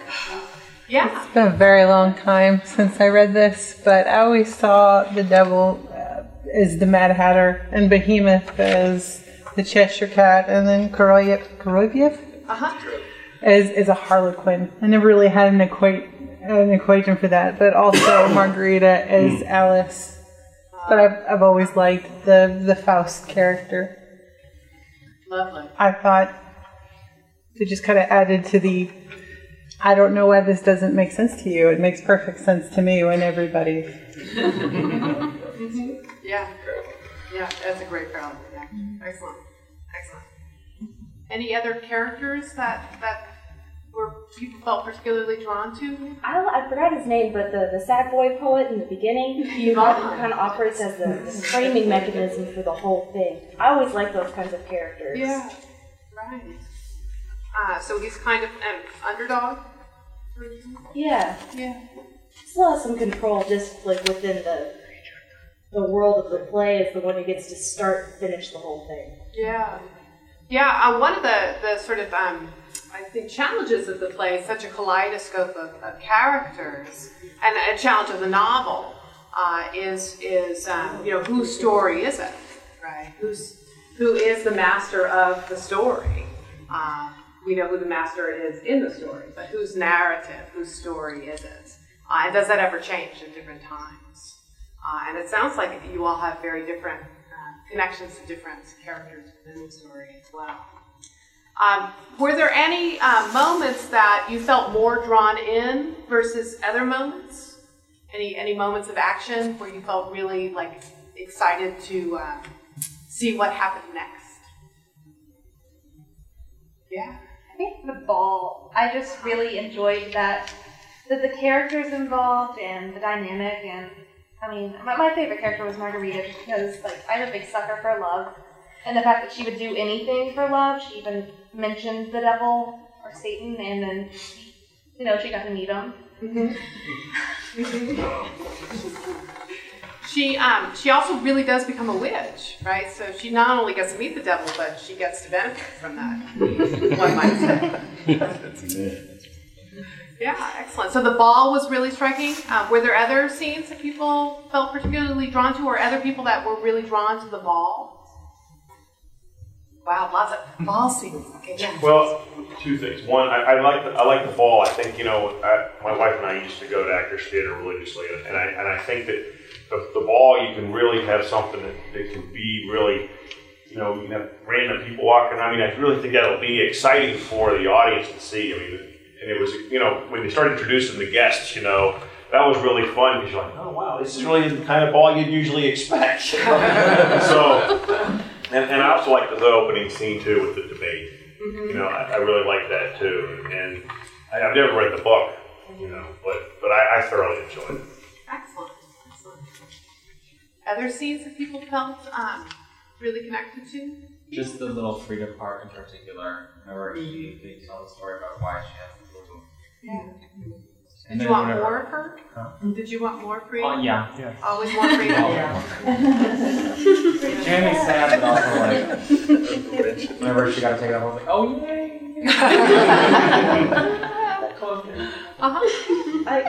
I was really interested in the moments where theater magic could happen, like the scene right before the ball, where the clown character and Margarita are moving through the dark space, and you could just see their faces. I was really imagining that, and when the person's head comes back to life as a goblet on the chair, there was a lot of cool actual magic that could happen in the script. So that was exciting just to think about. Yeah. Exactly. So I heard you ask, do you want more of Frida? And it made me think of what I do want more of. Yes. I've never read the book, so all I have to work with is the adaptation. I would love to see more of the relationship between the Master and Margarita, so that way I can fall in love with Margarita's love for the Master a lot more. Because we only got to see them together for that short period of time. So I'm sure all these other things are taking place, but it would be nice to see more moments with them so that way I can connect even more. Right. More love stories. Along the lines of to see more of, and I don't know if this is the direction you wanted to go with the piece for popularity or philosophy, etc., but the contemplations of Pontius Pilate in the story were very profound, and as an atheist reading the story, it really brought huge dimension to me when he talked to Yeshua, because he agonized over it. Aside from the migraines, that left more with me than anything else from the story, and I kind of felt like that really wasn't focused upon. I don't know if you want to, but it would definitely add greater dimension to the story. Yeah, it was really fascinating in the cast conversations as well. Those who are familiar with the story, what it is they see as the center of the story. And for me, too, whenever I think of this novel, I think of those scenes between Pontius and Yeshua. And I think because it's just so ambitious and adventurous for the novel to have done that at the time that it was doing it too, and that's what draws on me the most. But for other people, it really was the love, right, and the compassion. And it's really fascinating. It speaks to how dynamic the novel is, but also what a challenge it is to adapt it for the stage, because you do have to kind of decide the whole kaleidoscope you don't have all the time for, right? And it's a huge challenge, yeah. I was also drawn to the Pontius Pilate sequences. I think spreading them out more, since they come in just between chunks in the book, spreading them out in more places, I think was a much better structuring for a play. Were there times when you were, speaking of spreading it out, thank you for that great segue, times where you were unsure where you were? And I know the stage directions, indicated it, but were there times where you weren't sure? And if so, what were those scenes? I see somebody's nodding, so yeah, speak up.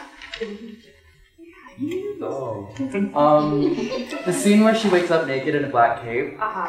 I just, I think I just kind of lost track at that point.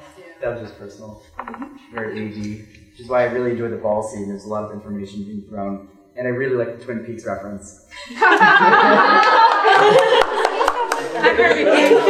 was a big question. So thank you. That was a trick.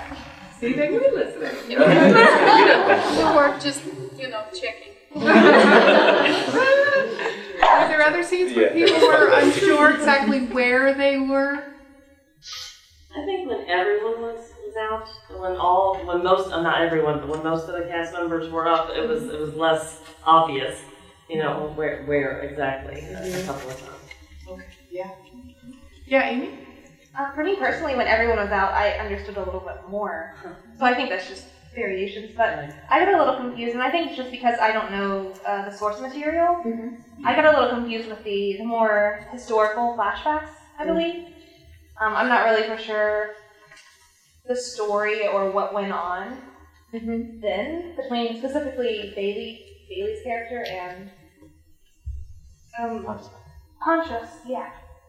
So I was trying to keep up there and try to learn a little more. Levi Mate and okay. Thank you. I think transition between the actions and between different places is great. And actually, this is genius work to make this, huge vulgata to the stage story, which is really like thunderstorm, and every word meaning. And I think this is just great job. And I want to ask you who did casting because it just. Thank you. Yes. and most, but it was people who, really, it was I asked people who were interested, and these were the people that were interested. So I think their enthusiasm. But if I ever dreamed of the characters, that's what I was dreaming. Yes. Actually, It's perfect. Yeah. We It's second the my motion in third. I would love to make each portrait, for the heroes of the Vulgata story. This is just Thank you. Stephanie, did you have your hand up too? Yeah, kind of. Talking about confusing, I guess, timelines. It was during the transition into Margarita's first scene. I wasn't sure if that was a flashback in the master's mind of the past, or if this was in the present with Margarita.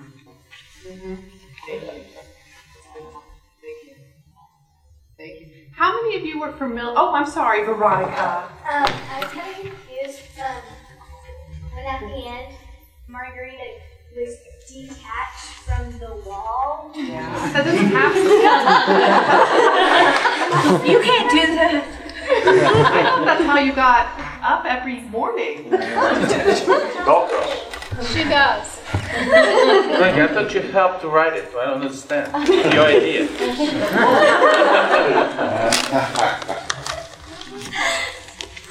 So the kind of magical realism of that. And then when they It's pretty cool though, right? It happens in Harry Potter. Why can't it happen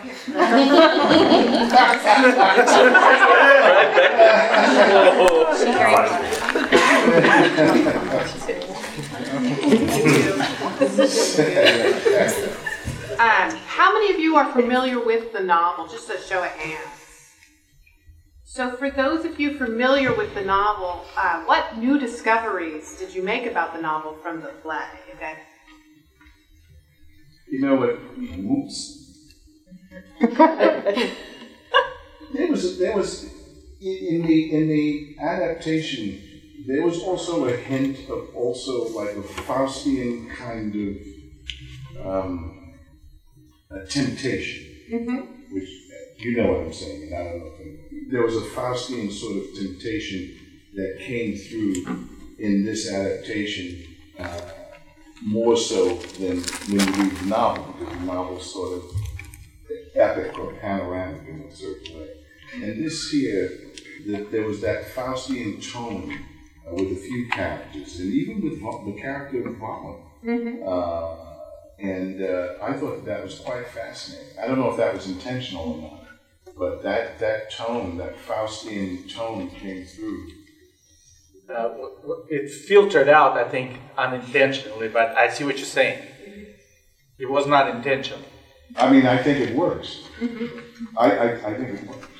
It is in the novel. Right, but as you were saying, he's saying it's so panoramic. In the novel, it's kind of there's so many different things, but here it's kind of almost came to the surface unintentionally. Yeah, I mean, one of the values of an adaptation is it can actually bring different traces that are in the actual source text to the fore. Yeah. Were there any other discoveries like that? That's a great discovery about the novel that people think, I perceived Margarita as innocent seduced, and in this, she was all in. She was, I know what I'm getting into, but it's okay. A saucier Margarita.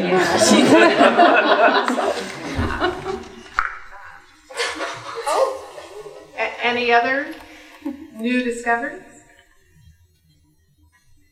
For those, how many of you have never read the novel before? What were your impressions of the novel based upon the play? I feel like I need to read it now. How many of you want to read it now? Oh, good job, guys. Yeah. So you're enthusiastic to read it. That's great. Were there any other things ideas that came to the fore? I mean, those of us who are familiar with the novel have already kind of come to the play with some preconceived notions of what the play is about, in a sense. What for you, those of you who've never encountered the novel before, for you, what were the sort of big themes that you saw it present? Yeah. It was kind of interesting that, to me, that it almost seemed like the Master and Margarita referred to Margarita and Wolin, rather than Margarita and her master. So there was a kind of dynamic going on between them. To me, in the play, to me, seemed more fitting of that title than what Margarita seems to think of the master. Mm-hmm. Yeah, I mean, because she becomes a witch. Yeah. Fear was a reoccurring theme that I was picking up on throughout the show. That was interesting, like how characters were discussing what you should be and should not be afraid of. Mm-hmm. Mm-hmm. Right. Right. What does it suggest you should be afraid of? Nothing. So reassuring. Yeah. We talked about this a while ago, but who was controlling the stories? The people that were telling the stories were shaping our perspectives. And that's something about Russian literature that I really think is fascinating and works well in theater, because there are these long monologues about things that have happened. And and just weighing those two, when you show and when you tell, to me, if I were to suggest how to go with this, I don't know, like in the ballroom scene,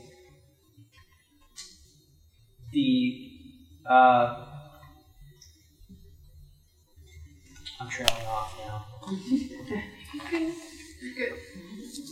Yeah, Bridget. I think because we've been talking in class about deconstructing binaries, the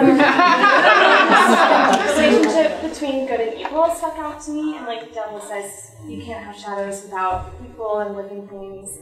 And she makes a deal with the devil, but it's driven by her love. Yeah. Right. It's not such a simple world after all.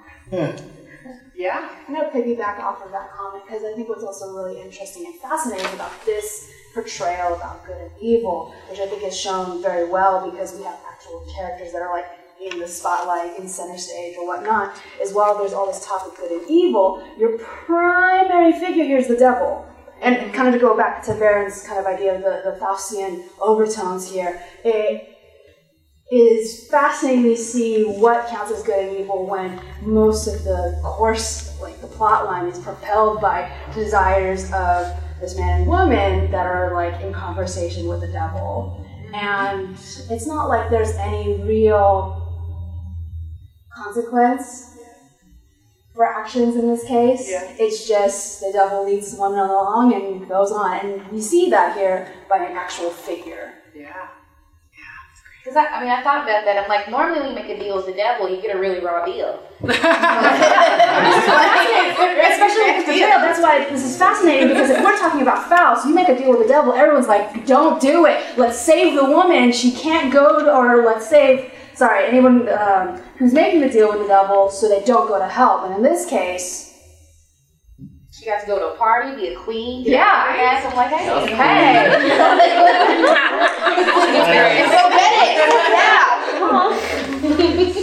Yeah. I mean, are there times when there's a lot of value in making a deal with the devil? Of course. Excellent. We have a few more minutes, and I want to make sure that if you have any questions, especially for our cast or our playwrights or our director. Oh, yes. Okay, better we go up there, and then we'll go this way. I just have one big question. Why did you guys choose to do this? Well, yeah, so this is part of, and I neglected to mention this at the beginning. We, University of Louisville is doing a season of women playwrights, and we wanted to, when we talked about doing a staged reading, Jana said, Misha and I have this adaptation we're working on. And so it was really an attempt to support our faculty, but to support women that are writing and that are producing and doing work. So that's really why this play. But I think you guys can speak to why did you adapt the novel? Well, Bulgakov, if you don't know a little bit of history, I mean, he was an author that was basically not allowed during the Stalin's era, Soviet Union. So unfortunately, he wasn't able to produce any work, and he's just a magnificent writer and playwright. So, I mean, first of all, just to give him voice, I mean, for you guys to hear him, not just Chekhov and Tolstoy, but we also wanted to introduce interpretation and basically show the collusion, through collusion, Pontius Pilate and Yeshua, the relationship of the artist and the Soviet government and Stalin. So it was idea that percolated for quite a few years. So we just put that together. I hope you like it. A little side note. Oh, I'm sorry. Go ahead. Okay, just quickly, because this is one of the greatest books of the 20th century, and we're really hoping that it's going to be more known because of this play. That's not the reason. Here, just a little side note. I've visited his grave at least 3 or 4 times. And he's buried in the same row that Chekhov was buried. Yes, that's why. In Moscow. That's great. So this is a question for both playwrights and the director, because at least in this reading, you have multiple characters being played by the same actor or actress. So I don't know if that was an intention on the playwright or a director's decision, because at least for me as a person watching, because you pair certain characters with the same actor or actress, I start looking for ties of what's the connection between these particular characters. Is there a connection to the plot or overall, themes that these particular characters represent? So what were your thoughts on that? Well, yes, it was intentional. I mean, partly because for a stage reading, you wanted to. There's a lot of characters, and we can't have everyone on stage.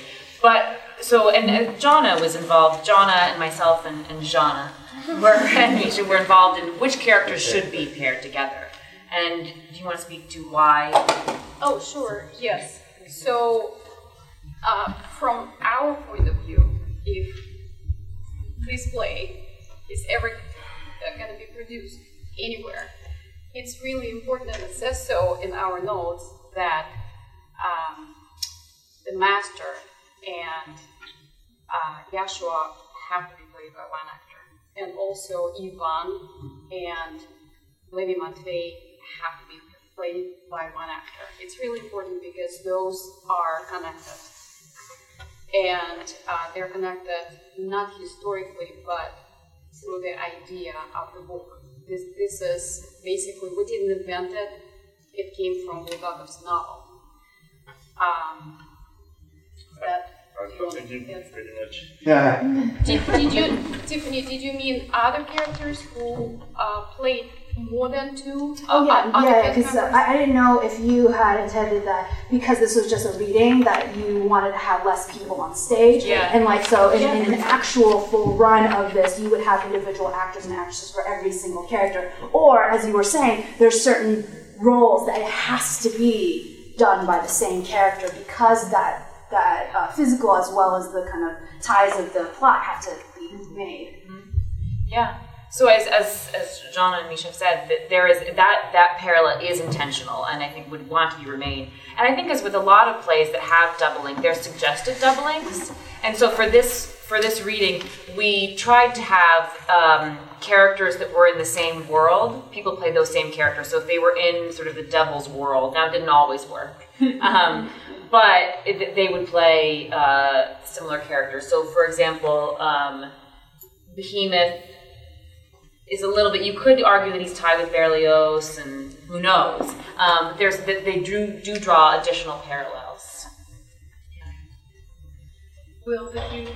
Well, Misha kind of answered my question because I was going to ask about the little bit that the master talks about with how he when you take it to editors, they kind of be shocked at this is what he's coming forward because they're kind of they'd be risking their necks by producing this kind of stuff. But Misha, like I said, Misha answered that and said there was a tie between him being persecuted as a writer and the character in the play. Very interesting addition that the name of the cat Behemoth, which strange association with Behemoth. Actually, it's Hippo. Actual name in the novel is Hippo, hippopotamus. He was awkward, and he gave him name not Behemoth for this Behemoth, Hippo. Like hippopotamus.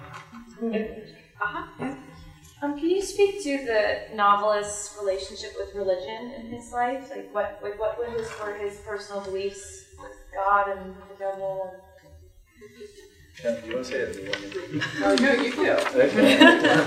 Well, he was born in a family. His father was actually theology professor in Kiev Academy, which is Ukraine. It's actually used to be part of Soviet Union. It's a country by itself. And his two, I think, uncles were just basically priests in church. So he's right, and he actually was brought in old Russia before revolution. And every school in Russia has a pretty intense theological education. So his understanding of religion and believing in it, I mean, you can't really tell if this person believe or not. You can look into his heart. But I mean, his understanding of religion was very deep. I mean, he's very so that's his exposure. So it's very interesting. He started in old Russia under Tsar, and then he transformed. And all of a sudden, he's in Soviet Union with religions completely canceled. So you see the conflict. And so I think he used the Old Testament basically to convey the idea that he cannot openly say that Stalin is bad because he would have been executed immediately. So I think he created that two parallel where he talks where Yahshua is the writer talking to the Pontius Pilate, which is one of the bad ministers, and the emperor, which is the Tiberius, is the Stalin. I mean, that is our concept. It's not necessarily, accepted or known, the stuff, but that was the idea of the stuff, okay? And in relation to religion, that's how it was used now, okay? Yes. I think we have time for about one more question. Okay. So, of course, I'm going to ask about costume design. In an ideal production with an unlimited budget, would you design this very realistically to the time period? And with the cat, how would you do the cat? I'm just curious. Did you see the program? The cat has already been cast. Have you looked at the program? Gianna refers to her cat Ariel, who's a black cat. That's my cat. Whose picture was used for the poster. By Max. Yes, by Max. Our graphic. Okay, so costume design. For those of you who don't know, I also happen to be costume designer in the department. So of course, I'm planning, in my head, imaginary costume design. Amy, I would approach it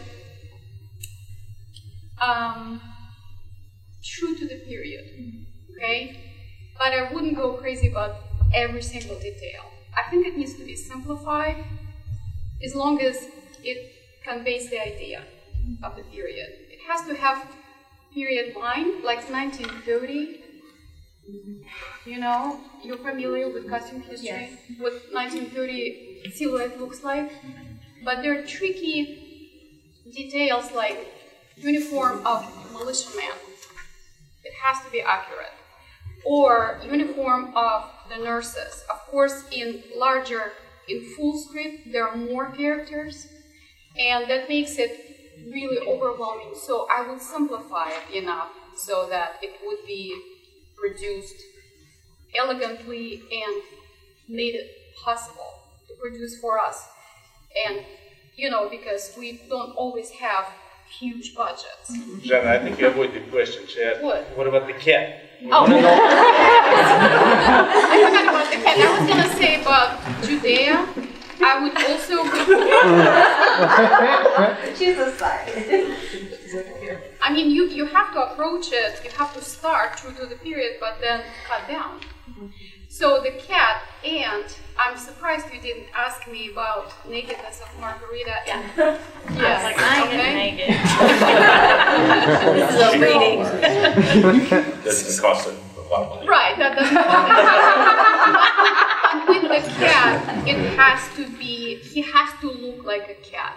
And poor actor who plays the cat, he would be really warm. Now the feature where the actresses have to be naked, I would approach it depending on the agreement between the actors who play the roles, the director, and my own, of course, input aesthetically. So options are naked or skin tone unitard with the cape for Margarita, and by the way, she's wearing a crown and elegant slippers. And if we had more women, they would probably wear unitards. But for the guests, because they're supposed to be, I will never stop. They're supposed to be guests in the ball, in the book. They all come out of a huge fireplace. They're supposed to look like skeletons. And I don't know if it was clear in the reading. We talked about it with the cast during the rehearsal, how it would be, I know you're going to add something. How it would be approached, but they're supposed to be guests, because while they're discussing who the guests are, or this one is this one, and this is Jacques. And they're all nude. They're supposed to be with black unitards and skeletons drawn, and it would be really fun to see it with black light. That's just me.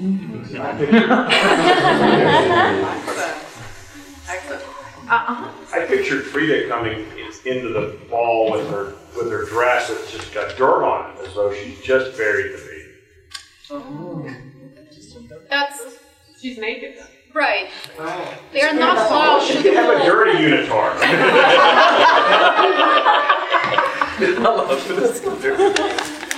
Well, thank you everybody for coming. If you have other questions, please just come on up and talk to us. It's just almost 9, and it's been a late night, but thank you all.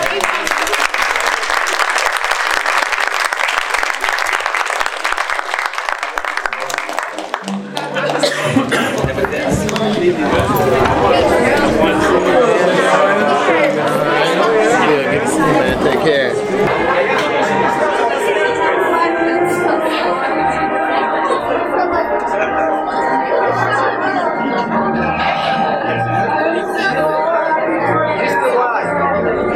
Turn it off.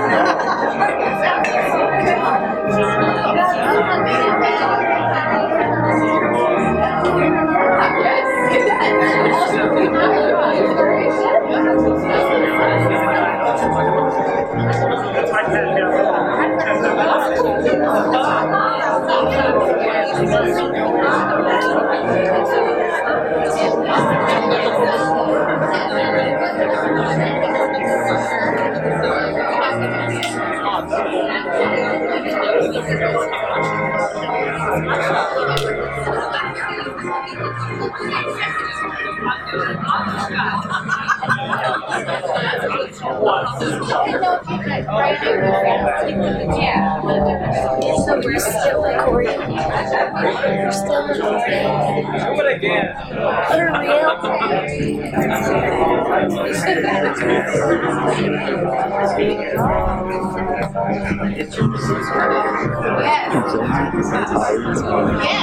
You've been filming this? Are you still filming?